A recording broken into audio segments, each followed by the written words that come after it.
এটা হচ্ছে তাদের ব্যবসা। তারা হচ্ছে এই বিদেশিদের এই গোলাম।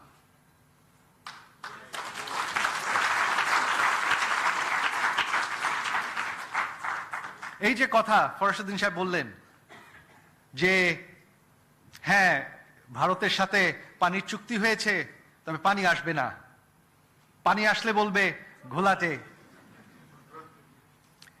এরাই এই কথাগুলি বলতে থাকে, কারণ সুযোগ থাকবে না, তাদের আয় বন্ধ হয়ে যাবে।